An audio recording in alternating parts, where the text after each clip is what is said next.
ఒక అప్పట్లో చాలా ఇబ్బందికరంగా ఉండేది. అని చెప్తుండేవాళ్ళు మావోయిస్ట్గా ఉండి బయటకు వచ్చిన తర్వాత వాళ్ళ పరిస్థితులు చాలా దారుణంగా ఉంటాయని భయపడేవాళ్ళు. చాలామంది లొంగిపోవాలి కూడా కాదు.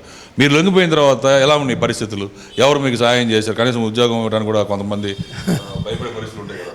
అప్పుడు అంటే నేను బయటకు వచ్చినాక కొన్ని ఏదో చేపల గుంటలని చిన్న చిన్న కాంట్రాక్ట్లు ఏవో చేసుకున్నాను. నా ఫ్రెండ్ కాబట్టి నాకు అవకాశం ఉండింది. మిగతా వాళ్ళు ఎవరు నాకు జాబ్ ఇచ్చేవాడు ఎవడు ఉంటాడు సమాజంలో, అవకాశం లేదు. అయితే అట్లా ఆ క్రమంలో ఏంటంటే నేను చిన్న వెబ్సైట్స్లో వాటిల్లో రాయడం పనిచేయటం చేస్తూ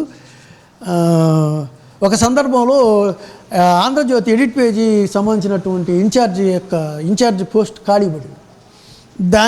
దానికోసంగా నేను కె శ్రీనివాస్ గారు నన్ను ఈయన దగ్గరికి తీసుకెళ్ళారు, మన రాధాకృష్ణ గారి దగ్గరికి తీసుకెళ్తే నేను నా బ్యాక్గ్రౌండ్ అంతా కూడా చూసి నాకున్నటువంటి రైటింగ్ స్కిల్స్ కూడా ఆయన అర్థం చేసుకొని నాకు అవకాశం ఇచ్చి నా ఎదుగుదలకి నేను ఒక జర్నలిస్ట్గా ఎదగడానికి రాధాకృష్ణ గారు హెల్ప్ అనేది చాలా కీలకమైన హెల్ప్.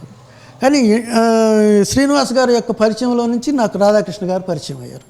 కానీ ఎవరి ద్వారా పరిచయం అయినా ఆయన ఒక యజమాని కాబట్టి ఆయన నాలాంటి వాళ్ళకి కూడా దగ్గర చేర్చి నా టాలెంట్ని గుర్తించి అతను ప్రోత్సహించి పత్రికకు సంబంధించినటువంటి దానికి నన్ను నిలబెట్టాడు. దాంట్లో అది చాలా గొప్ప విషయం.